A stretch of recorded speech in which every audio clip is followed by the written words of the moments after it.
This is an emergency. We're halfway through summer and it hadn't started yet. I feel like we're the 2nd of June and I'm just starting to visualize the summer. No, we're halfway through July and it's still 20 degrees. You guys, I know what I'm talking about when I say we have to enjoy summer because I live in a very cold country. But it's not finished yet. So let's get down to it. 3 ways of enjoying your summer today.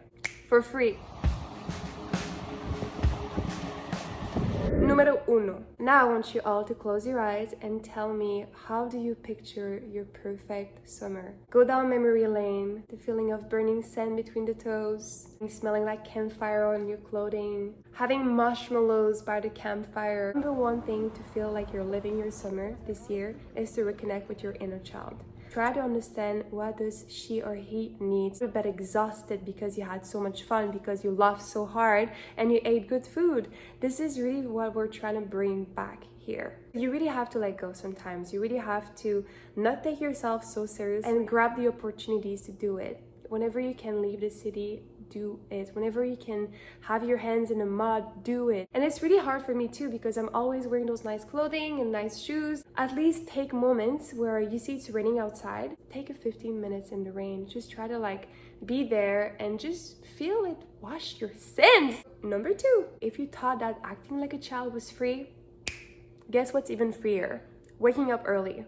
And I know, I hear you say already, oh, I have a busy schedule, I go late out at night, I'm not a morning person. I hear you. That's why this is your life and it's in your hands. Wake up early, and I'm talking now dawn, I'm talking 5:30 a.m. This is hard to maintain as a routine, but it's worth giving it a try because the one day that you'll wake up at 5 a.m. and go for a walk, you just feel like you're on vacation. Wake up early.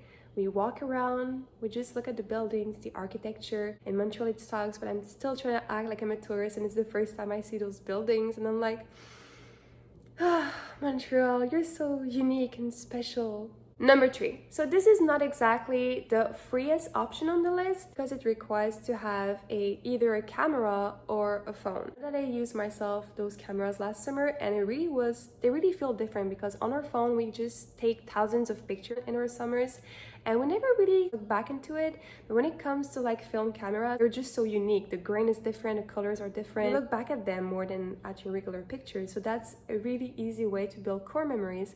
But if you don't want to spend the money on a Fujifilm camera because they're still, pricier, they're like $40, I believe. There's another option. There's a free option, and I'm talking 10 cents to $1 option. And you basically go to your next door Jkjkjkjkjk. There's a little machine and it's you plug your phone into them. It gives you the option to scroll into your own picture and you select, I don't know, 10 to 30 of them. And it's like a little squarey 90s picture that all of our parents have of our childhood. And it costs 10 cents per picture. You just have to come 3 days after, they'll call you. So no, it's not exactly free, but if you want to invest 10 cents to $1 in that project to build that little scrapbook, that's the idea. Okay, let me explain. Either you do it homemade and you just glue some paper together. It can be very ghetto. That's how mine is gonna look like for sure. It's the first time I'll try to make my little scrapbook. Write a new note in your phone, be able to recollect the memory of each of the pictures so you can write it down in your little scrapbook. Believe me, when you'll be older and you'll look back at these little summer core memories, I'm already, nostalgic of me right now. Just imagine yourself at the age of 70-year-old and only being able to go back in time today where you're just spending your days on YouTube watching the silly videos or making the silly videos. This is your sign. This is your sign to put on your ugly shoes and go for a little walk. You will thank yourself. You don't have to thank me. You have to thank yourself. But if you want to thank me in the comment section, thank you guys so much for watching. I hope you have a great evening, morning, noon, whenever you watch this. And don't forget to keep the kid you once were close to your heart. Oh, don't let that inner kid in you go. Your inner child needs you. Have a nice summer. Auf Wiedersehen. I don't know why I said that in German. Ciao!